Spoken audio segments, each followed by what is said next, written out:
चलो बच्चों, हम interpretation of statute chapter continue करते हैं। नेक्स्ट हमें पढ़ना है एक्सटर्नल एड्स के बारे में। इंटरनल एड्स टू कंस्ट्रक्शन हम ऑलरेडी पढ़ चुके हैं। एक्सटर्नल एड्स मतलब जो एक्ट में चीज़ें नहीं है, एक्ट के बाहर हमें चीज़ें यूज़ करनी है for purpose of interpreting, right. पहला है आपका historical settings. Historical setting is just like history of law. जब ये एक्ट बना था उस टाइम माहौल क्या था, सिचुएशंस क्या थी। बेसिकली कमेटी बैठती है तो कमेटी की रिपोर्ट्स आप पढ़ो, जो डॉक्यूमेंट्स बनते हैं पहले वो डॉक्यूमेंट्स पढ़ो, डिस्कशन पेपर्स पढ़ो, तो उससे भी आपको लॉ समझने में हेल्प मिलती है, उससे भी आपको एक्ट समझने में हेल्प मिलती है। आपको पता चलता है कि उस टाइम क्या क्या बातें डिस्कस हुई थी, उस टाइम क्या सिनेरियो था, लोग क्या सोच थी लॉ बनाते टाइम, तो उससे भी ऑब्वियसली इंटरप्रिटेशन में बहुत हेल्प मिलती है। उसके बाद आपका consolidating statutes and previous law, जिन लॉज को कंसोलिडेट करके आपका एक्ट बन रहा है, जो पहले के लॉज हैं उनको भी आप रेफर कर सकते हो, आगे पढ़ेंगे हम, ठीक है। यूसेज, कस्टम होता है, जो कस्टम से भी आपको पता लग जाता है कि एक किसी वर्ड का मीनिंग नहीं है तो वो किस क्या कस्टम रहा है उस वर्ड को या उस सेंटेंस को फॉलो करने के लिए, उससे भी आप इंटरप्रिटेशन कर सकते हो। Earlier act and later acts and analogous acts. Earlier और लेटर एक्ट, पुराने और नए, पुराने एक्ट से नए एक्ट का रेफरेंस ले सकते हो, नए एक्ट से पुराने एक्ट का रेफरेंस ले सकते हो। एनालॉगस एक्ट, दो एक्ट्स जो सेम ही मैटर पे बात कर रहे हैं, डिफरेंट एक्ट, तो उनका भी एक दूसरे से रेफरेंस ले सकते हो। डिक्शनरी डेफिनेशंस भी आप देख सकते हो एंड फॉरेन डिसीजंस को भी आप रेफर कर सकते हो। इन सबको अब हम पढ़ेंगे, आ जाओ। First is your historical setting. The history and context surrounding a law's enactment help in understanding its meaning. तो हिस्ट्री क्या रही है, कंटेक्स्ट क्या रहा है, उस टाइम क्या बातें हुई थी, क्या डिस्कशंस हुई थी, ठीक है ना। वो लॉ के एनेक्टमेंट के टाइम की हिस्ट्री अगर हम देखेंगे तो उससे भी हमें लॉ समझने में हेल्प मिलती है। External facts, parliamentary history, old laws and writings, documents can be referred to clarify the intent and purpose of statute। इससे बेसिकली ये पता लगता है कि एक्ट बनाने के पीछे पर्पस क्या था, इंटेंशन क्या था, ठीक है। नेक्स्ट है आपका consolidating statutes and previous law. जब एक स्टैट्यूट बनता है टू कंसोलिडेट एग्जिस्टिंग लॉ, जैसे कंपनीज एक्ट 2013 बना to consolidate and amend companies act 1956। तो जब एक स्टैट्यूट बनता है to consolidate existing laws, court generally assume करता है कि इंटेंशन नहीं है लॉ को चेंज करने का अनलेस वर्डिंग लिखी हो। अगर लिखा है एक्ट बना है टू कंसोलिडेट ओनली, अमेंड नहीं लिखा, जैसे मैंने आपको जो भी स्टेटमेंट दी कंपनीज एक्ट की तो उसमें कंसोलिडेट एंड अमेंड लिखा है, मतलब कंसोलिडेट भी हुआ है और अमेंड भी हुआ है, चेंजेस भी हुए हैं। खाली कंसोलिडेट लिखा है तो इसका मतलब हम ये मानते हैं कि कोई चेंजेस नहीं हुए हैं, सिर्फ एक्ट को ठीक ठाक करा गया है, कंसोलिडेट किया गया है नए वाले एक्ट में पुराने वाले लॉ को, है ना। आ जाओ। तो जब एक स्टैट्यूट में पुराने लॉज को कंसोलिडेट किया जाता है तो जनरली माना जाता है कि चेंजेस कुछ नहीं हुए हैं, पर अनलेस वर्ड अगर ऐसे लिखा है कि चेंजेस भी हुए हैं तो ऑब्वियसली चेंजेस भी हुए, फिर तो हम वही मानेंगे। This presumption helps in resolving unclear points in the statute. तो नए वाले स्टैट्यूट में बाई चांस कोई पॉइंट अनक्लियर रह गया है तो आप पुराने वाले लॉज को रेफर कर सकते हो ना, क्योंकि चेंजेस तो है नहीं ना, सिर्फ कंसोलिडेशन हुआ है इसीलिए। Example, companies act 2013 in India consolidated various previous laws relating to corporate regulation. Court general presume करते हैं कि इंटेंशन नहीं था लॉ को चेंज करने का, पर स्पेसिफिक प्रोविजन में लिखा है कि हमने चेंजेस किए हैं, चेंज हो गया है तो चेंज हो गया है। जिन प्रोविजंस में चेंज नहीं हुआ है तो उनमें आप पुराने लॉज को भी रेफर कर सकते हो, ठीक है। नेक्स्ट आपका usage. Usage means custom, tradition, परंपरा। The long standing usage and how a law has been interpreted over the time clarify कर सकता है लॉ का meaning, specially when the language of the law is unclear। Obviously जब language clear है तो हमें क्यों ही कस्टम वगैरह पे जाना है, ठीक है। अगर लैंग्वेज लॉ की क्लियर नहीं है, किसी लाइन का मीनिंग नहीं गिवन है तो फिर आप कस्टम पे जाते हो। Courts are hesitant to change this interpretation unless there are strong reasons. अब जो कस्टम चला आ रहा होता है तो कोर्ट भी उसको मान लेते हैं, उन्हें भी लगता है कि चेंज ना ही करें तो ठीक है, सब लोगों ने एक्सेप्ट कर लिया है, रीजंस हैं चेंज करने के, तो कोर्ट फिर चेंज करता है इंटरप्रिटेशन। अदरवाइज कोर्ट भी कस्टम को ही अपना यूज़ करके इंटरप्रिटेशन कर देता है लॉ की। एग्जाम्पल, लेबर लॉ में work week may be interpreted based on how it has been understood and applied in practice by employers and court over many years। Work week के definition नहीं है तो work week जैसा आज तक समझते आ रहे हैं वैसे समझ लो ना, क्या दिक्कत है। If employers have consistently treated a work week as fixed Monday to Sunday period, तो हम भी मंडे टू संडे लेंगे, कोर्ट भी फिर कहेगा चलो ठीक है इसको ऐसे ही चलने दो, ठीक है। चलिए नेक्स्ट है आपका earlier and later acts and analogous act. Analogous का मीन्स होता है सिमिलर एक्ट्स, ठीक है, मतलब जो सेम मैटर पे बात कर रहे हैं। First point, exposition of one act by language of another. क्या लिखा है इसका मतलब देखो, अगर स्टैच्यूट सेम मैटर पे डील कर रहे हैं, statutes dealing with similar matters, pari materia होता है मतलब सेम मैटर पे बात करना, should be interpreted together as one system. जब दो एक्ट हैं दोनों को साथ पढ़ना है, जैसे अगर आप कॉन्ट्रैक्ट एक्ट पढ़ते हो ना तो आपको स्पेशल रिलीफ एक्ट भी पढ़ना पड़ता है, क्योंकि उसमें भी रिलीफ के बारे में ही बात हुई है कि अगर ब्रीच होता है तो क्या रिलीफ मिलेगा। तो इन दोनों को हमें साथ में पढ़ना पड़ता है, ठीक है। जब दो एक्ट्स को साथ में पढ़ना होता है, each part of both should be treated as if they are one single law. जब दो एक्ट को पढ़ रहे हो जिनको साथ में पढ़ना है तो ऐसे पढ़ो जैसे ये एक ही हैं, एक ही डॉक्यूमेंट में सब लिखा हुआ है, इनको अलग अलग मत मानो। If there is a conflict the newer law, जो बाद में आया है, मैं override the older one, but not every word in the new law is interpreted exactly like the old one. जब अगर कोई कन्फ्लिक्ट लगता है तो नए लॉ को रेफर करो, पर नए लॉ का हर वर्ड पुराने लॉ की तरह नहीं पढ़ना है। जहाँ कन्फ्लिक्ट है सिर्फ वहीं आपको नए लॉ को रेफर करना है। अगर नया लॉ कहता है कि ओल्डर लॉ को उसके साथ पढ़ना है, ठीक है, इफ न्यू लॉ सेज कि ओल्डर लॉ को उसके साथ पढ़ना है and says something like debentures are not included, नए लॉ को कह रहा है पुराने लॉ को भी मेरे साथ पढ़ो। नए लॉ में लिखा है डिबेंचर इंक्लूड नहीं होगा, तो मान लो पुराने लॉ में भी यही लिखा था डिबेंचर इंक्लूड नहीं होगा, then it means debentures are excluded from both new and the old law. आ जाओ, क्या लिखा है, if only one section from an older law is used in a new one. नए लॉ में पुराने लॉ का एक सेक्शन आया है, it should be interpreted the same way it was in the original law obviously. तो जैसे पुराने लॉ में था वैसे उसको इंटरप्रेट करोगे। So we can refer back to the original law to understand its meaning even if it is now part of new law, क्योंकि वहाँ से एक ही सेक्शन लाए हो आप, उसको इंटरप्रेट करने के लिए अगर हमें पुराने लॉ को रेफर करना पड़ता है करो, ठीक है, समझ गए, भले ही वो सेक्शन अब नए पार्ट का फिर उसमें लिखा है if the earlier by law, पुराना बाय लॉ कहता है, एग्जाम्पल है ये, if an earlier by law says only a qualified person can be appointed as chairman and later by law कहता है any person can be chairman.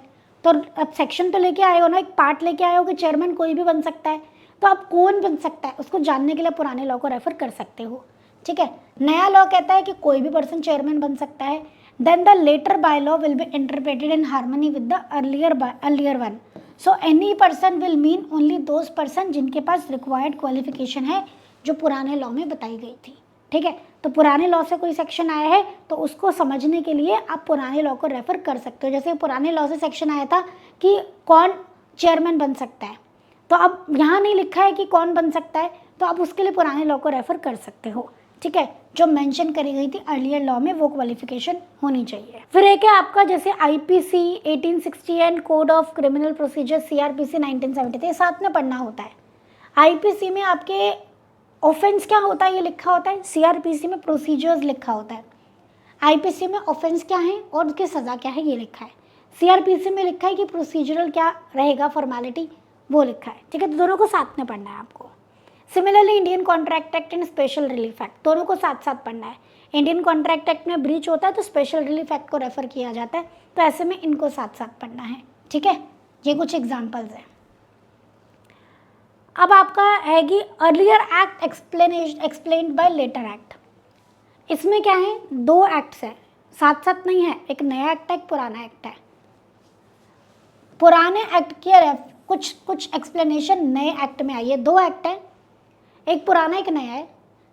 पुराने act में कोई एक्सप्लेनेशन मिसिंग थी, कोई नया एक्ट आया है सिमिलर, उसमें वो एक्सप्लेन कर दिया, तो नए एक्ट को रेफर कर रहे हो पुराने को पढ़ने के लिए भी, ठीक।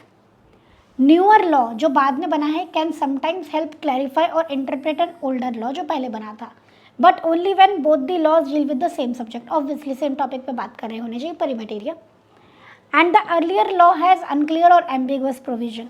पहले वाले लॉ में अगर कोई क्लैरिटी नहीं है किसी बात को लेके, लेकिन उससे रिलेटेड दूसरा कोई लॉ आया तो उसमें क्लैरिटी दे दिया है, तो कोई बात नहीं, जो दूसरा लॉ है उसको रेफर कर लो। एग्जाम्पल देखो, सपोज एक पुराने लॉ में लिखा है कि फैक्ट्रीज में सेफ्टी मेजर्स होने चाहिए, पर पुराने लॉ में ये नहीं लिखा कि सेफ्टी मेजर माने क्या, तो अब एक फिर एक नया लॉ आया सिमिलरली रिलेटेड टू फैक्ट्रीज ही, उसमें लिखा है कि फैक्ट्रीज में फायर एग्जिट्स होने चाहिए और फर्स्ट एड फैसिलिटीज़ होनी चाहिए। तो अब ये सेफ्टी मेजर को समझने के लिए हम समझ सकते हैं, अच्छा ये सेफ्टी मेजर हम ले सकते हैं, समझ गए। तो पुराने लॉ और नए लॉ को ऐसे साथ में पढ़ना है, अगर पुराने लॉ में कोई इंस्ट्रक्शंस मिसिंग है तो, और सेम मैटर पे नया लॉ आया है सिमिलर मैटर पे। Since both the laws are related to factory safety, the later law can be used to help understand the vague requirements in the earlier law. Got it? Easy था? जी हाँ। External aids easy है, general है। Next लिखा है where the earlier statute contained a negative provision. Earlier statute में कुछ मना था, negative provision means कुछ मना था, but the later one merely omits that negative provision. पर नए वाले एक्ट में वो मना चीज़ नहीं लिखी है, लिखा ही नहीं है वो पॉइंट कि ये मना है। तो हाँ, मान लो कि अलाउड कर दिया नए एक्ट में, नहीं, मान लो कि नए एक्ट में भी उसको मना ही किया गया है। This can not by itself has the result of substantive affirmation. Substantive affirmation मतलब उसे एक्सेप्ट नहीं कर लिया गया है, ऐसा मत मानो कि उसे एक्सेप्ट कर लिया गया है। वो पहले, समझ रहे हो आप, पुराने लॉ में कोई चीज़ मना थी, नया लॉ बना, उसमें वो चीज़ लिखनी रह गई, तो मानो कि अभी भी वो मना ही है, उसको हाँ नहीं मान लेंगे आप, ठीक है। फॉर एग्जाम्पल अर्लियर एक्ट में लिखा था, पहले बिल्डिंग सेफ्टी एक्ट था 1990, उसमें लिखा था all buildings over 10 stories must have external fire escapes. Later act आया और उसमें ये बात लिखी ही नहीं थी, ठीक है, उसमें एक्सटर्नल फायर एस्केप्स के बारे में कुछ भी नहीं लिखा था। तो क्या अब एक्सटर्नल फायर एस्केप होना जरूरी नहीं है, ऐसा माने हम? नहीं, अभी भी जरूरी है, ठीक है। मतलब पहले लिखा था कि अगर आप 10 माले से ज़्यादा की बिल्डिंग बना रहे हो तो फायर एस्केप के बिना बना ही नहीं सकते, तो बाद में ये लिखना भूल गए नए एक्ट में, किसी नए कोड में। तो क्या मतलब अब जरूरी नहीं है क्या फायर एग्जिट बनाना? अभी भी जरूरी है, ठीक है। चलिए, the omission in the new law does not means कि रिक्वायरमेंट को अब हटा दिया गया है। कोड को एग्जामिन करना पड़ेगा, कंटेक्स्ट को और इंटेंशन को समझना पड़ेगा, दोनों लॉ को डिसाइड करना पड़ेगा कि ओमिशन गलती से हुआ है, जानबूझ के हुआ है। जानबूझ के हटाया है, पर्पस था, कोई ऐसा कोई पॉइंट है तो हटा भी सकते हैं, बट जैसे इस एग्जाम्पल में ऑब्वियसली हटाने का इंटेंशन नहीं होगा लॉ मेकर का, वो रह गया होगा, तो लॉ कोड को उसी हिसाब से पढ़ना है। कोई अगर पॉइंट पहले था कि ऐसा आप नहीं कर सकते हो, बाद में हटा दिया, तो कोड देखो ये जो हटा है ये जानबूझ के हटा है कि गलती से, अकॉर्डिंगली आप इंटरप्रेट करो, ठीक। नेक्स्ट है आपका रिपील्ड एक्ट, इसी में ही रिपील्ड एक्ट है। Repealed section of an act, एक एक्ट के कुछ सेक्शन अगर हट गए, जो अब है ही नहीं, खत्म हो गए, उनको फिर भी आप रेफर कर सकते हो बाकी पार्ट्स को समझने के लिए, ज़रूरत पड़े तो उनको रेफर कर सकते हो अभी भी एक्ट के बाकी सेक्शंस, बाकी पार्ट्स को समझने के लिए। सिंपल, समझ आया आपको? तो यहाँ पे हमारा अर्लियर और लेटर और एनालॉगस एक्ट वाला बात खत्म होती है, सारे related act, earlier act, later act सब हमने पढ़ लिया। अब हम बात करेंगे अबाउट डिक्शनरी डेफिनेशन, बहुत ईजी टॉपिक है ये। डिक्शनरी की डेफिनेशंस को रेफर किया जाता है, किसकी डिक्शनरी को रेफर किया जा सकता है क्या बेसिकली किसी वर्ड को समझने के लिए? हाँ मैम, पर पहले तो एक्ट में ढूंढो ना मीनिंग गिवन है कि नहीं। एक्ट में मीनिंग है तो ऑब्वियसली वही रेफर करेंगे, नहीं है तो क्या करेंगे, डिक्शनरी डेफिनेशन पे जाएंगे, ठीक है। क्या लिखा है? If a word in a statute is in defined, its meaning can be clarified by consulting dictionaries keeping in mind the context of the law. पर क्या होता है ना, एक वर्ड के भी एक से ज़्यादा मीनिंग होते हैं डिक्शनरी में, तो कौन सा मीनिंग लेना है? लॉ के कंटेक्स्ट में जो मीनिंग ठीक बैठ रहा है वो ले लो। हाउएवर जुडिशियल इंटरप्रिटेशंस ऑफर carry more weightage than dictionary meaning, पर उसी वर्ड के इंटरप्रिटेशन पे कोई कोर्ट का जजमेंट है तो उसको प्रेफरेंस मिलेगी, ये कहना चाहते हैं। फॉर टेक्निकल वर्ड आप टेक्निकल डिक्शनरीज को चाहे तो रेफर कर सकते हो, बट अगर उसके ऊपर भी कोई डिसीजन है ना तो टेक्निकली वो कोर्ट की बात को ही वेटेज मिलेगी, ठीक है। एग्जाम्पल, अगर गुड्स यूज हुआ है स्टैच्यूट में पर डिफाइन नहीं है तो कोर्ट क्या करेंगे, डिक्शनरी में देखेंगे और इंटरप्रेट करेंगे वर्ड को according to law, according to act, ठीक है। बस यही लिखा है। फिर आपका एक्सटर्नल एड्स में आ जाता है use of foreign decisions. Foreign decisions of country following the same system of jurisprudence, हमारे जैसा ही सेम उनका भी कोर्ट सिस्टम है, तो उनके डिसीजंस को भी आप रेफर कर सकते हो, ठीक है। And given on laws similar to ours can be legitimately used for constructing the own acts. अपने एक्ट को समझने के लिए ऐसी कंट्रीज़ के फॉरेन डिसीजंस को रेफर कर सकते हो जिनका लीगल सिस्टम हमारे जैसा है, पर obviously that should be on the least priority. पहले अपने ही कोर्ट केसेस को आप देखोगे, अपने कोर्ट केसेस से आंसर मिल रहा है और इतने सारे टूल्स उनसे आंसर मिल रहा है तो ठीक है, लास्ट फिर आप जाओगे फॉरेन डिसीजंस पे। However prime importance is always to be given on the language of the Indian statute, obviously, ठीक है। Further where guidance can be obtain from Indian decisions reference to foreign decisions may become unnecessary. जब आपको guidance Indian decision से मिल रही है तो obviously फिर foreign decisions की आप गाइडेंस रेफरेंस नहीं लोगे। ठीक है, यहाँ पे हमारा एक्सटर्नल एड टू इंटरप्रिटेशन खत्म होता है। अब एक छोटा सा टॉपिक बचा है आपका रूल्स ऑफ इंटरप्रिटेशन और we can say construction of deeds and documents. Deeds और डॉक्यूमेंट्स को कैसे पढ़ना है, इसके ऊपर डायरेक्ट क्वेश्चन आपका आ जाता है, केस बेस भी आ जाता है। ठीक है, पर डायरेक्ट के चांसेस ज़्यादा रहते हैं। ईजी है, समझेंगे, आ जाओ। A deed must be read as a whole. आपको डीड को पूरा पढ़ना है एक सेंस में, in order to ascertain the true meaning of its several clauses. आप बहुत सारे अलग अलग क्लॉजेज को समझना चाहते हो तो आपको पूरी डीड पढ़नी पड़ेगी। आधी डीड पढ़ के आपको बात समझ में नहीं आएगी क्या कहना चाहते हैं। ठीक है, and the words of each clause should be so interpreted so as to bring them in harmony with other provisions if that interpretation does no violence to the meaning of which they are naturally susceptible। Lord Watson कहते हैं कि हर word को ऐसे पढ़ो, मतलब हर provision के words को ऐसे पढ़ो कि सब हारमोनी में पढ़े जाए। ठीक है, should be interpreted so as to bring them in harmony with other provisions.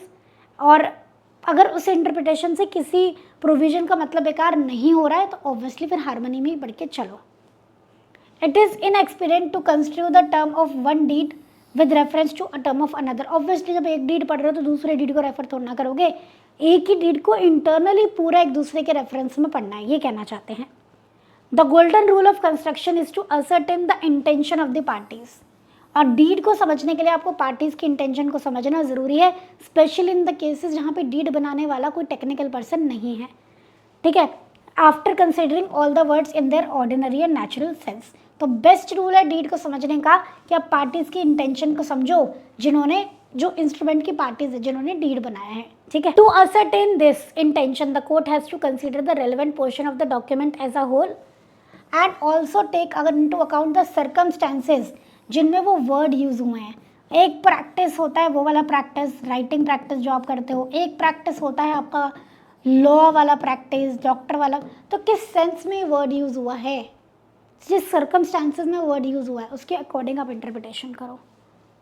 It has to be borne in mind that very many words are used in more than one sense and that sense differ in different circumstances obviously.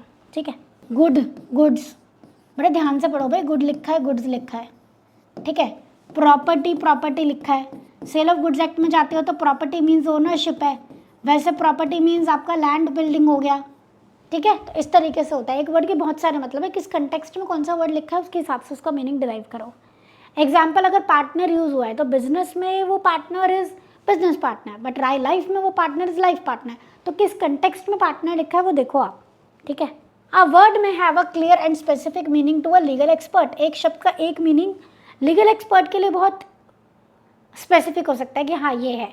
ठीक है ना, a conveyancer who specialises in drafting legal document like deeds। However, when someone who is not a legal expert uses the same word, it may not be appropriate to apply the strict technical meaning that a conveyancer would use। तो एक कन्वेंसर है जो deed वगैरह बनाने का expert होता है, तो उसके लिए जो वर्ड्स का बड़ा टेक्निकल मीनिंग है, अगर वही डीड मैं बना रही हूँ तो क्या मैं भी अगर वही वर्ड यूज़ करूँगी तो आप वो टेक्निकल मीनिंग लोगे क्या? नहीं, मैंने क्या सोच के वो वर्ड लिखा है वो आप देखो। ठीक है, it is an elementary rule of construction that the same word cannot have two different meaning in the same document। very important, एक शब्द का एक डॉक्यूमेंट में एक ही मीनिंग रहता है जनरली। ठीक है, unless the context compels the adoption of such a course। By chance हो भी जाता है कई बार कि एक वर्ड का दो मीनिंग भी हो जाते हैं। कोई जनरल वर्ड है उसका एक पैराग्राफ में अलग मीनिंग बन रहा है, दूसरे में अलग है, हो जाता है, बट टेक्निकल वर्ड्स का एक डीड में एक ही मीनिंग रहता है, तो आपको वही मीनिंग लेके चलना है। एग्जाम्पल, अगर प्रॉपर्टी यूज हुआ है हाउस के केस में, मतलब सपोज आपके डीड में एक जगह पे प्रॉपर्टी आ रहा है, दो जगह पे प्रॉपर्टी आ रहा है, ऊपर और नीचे। ऊपर अगर प्रॉपर्टी हाउस को डिनोट कर रहा है तो ऑब्वियसली नीचे वाला प्रॉपर्टी भी हाउस को डिनोट कर रहा है, ये कहना चाहते हैं। ठीक है, the document must be read as a whole and intention deduce there from as to what the actual term the parties intended to agree. तो पूरे डॉक्यूमेंट को पढ़ो और फिर देखो पार्टीज का क्या इंटेंशन है, पार्टीज क्या कहना चाहती हैं। It may also happen that there is a conflict between two or more clauses. Very important, ऐसा भी हो सकता है दो या दो से ज़्यादा क्लॉजेज के बीच में मतभेद हो रहा हो। अब ऐसे में किसको रेफर करोगे बताओ? An effort must be made to resolve the conflict, पहले तो ट्राई करो दोनों साथ में हो पाए तो बढ़िया है, ठीक है। By interpreting the clauses so that all the clauses are given effect to. If however possible ही नहीं है, बाई चांस कुछ डिफॉल्ट ऐसा है कि दोनों बिल्कुल ही ऑपोजिट बात बोल रहे हैं, तो पहले वाले क्लॉज की बात मानो, it is the earlier clause that will override the later one. समझ गए? तो ये जितने भी पॉइंट मैंने डीड एंड डॉक्यूमेंट के बनाए हैं इसको बाय हार्ट करना है, ठीक है। पूरा डायरेक्ट क्वेश्चन आएगा एज इट इज, वहाँ पे सारे पॉइंट्स लिख के आने हैं, राइट। क्वेश्चन आ जाता है कि आपको डीड बनाने के लिए बोला गया है, तो उसका या डीड को इंटरप्रेट करने के लिए बोला गया, आप कौन कौन से पॉइंट्स का ध्यान रखोगे, सारे आपको ये interpretation of deeds and document लिखने पड़ेंगे। समझ गए? डायरेक्ट क्वेश्चन ईजी क्वेश्चन बनता है इसका, और बहुत ही लॉजिकल, बहुत ही सेंसिबल से सारे पॉइंट्स हैं। कुछ भी ऐसा नहीं है कि आपको कुछ समझना है अलग से अपने दिमाग पे बर्डन डालना है, नो, राइट। और यहाँ पे हमारा interpretation of statute chapter complete हो गया है। चैप्टर अच्छे से रिवाइज करेंगे, हम जो क्वेश्चंस के डिस्कशन करें वो आप क्वेश्चंस के डिस्कशन अच्छे से हमारी सुनेंगे, राइट। और उसके बाद खुद परफेक्ट प्रैक्टिस से क्वेश्चंस की प्रैक्टिस करोगे, राइट। और ऑब्वियसली एट द एंड आपको टेस्ट तो हर चैप्टर का देना ही है, एंड लास्ट में फुल कोर्स टेस्ट देना होता है। ये सारा प्रोसेस रहता है। अगर इसी प्रोसेस से चलोगे तो लॉ आसान लगेगी, वरना आप सोचोगे कि सारे टेस्ट बाद में दूंगा, सारे क्वेश्चंस बाद में करूंगा, तो ज़िंदगी थोड़ा सा मुश्किल हो सकती है, ठीक है। समझ में आ गया आपको? चलिए, तो थैंक यू सो मच बच्चों। यहाँ पे इंटरप्रिटेशन ऑफ स्टैट्यूट्स हमारा चैप्टर ओवर हो गया है। नेक्स्ट वीडियो में हम क्वेश्चंस डिस्कस करेंगे।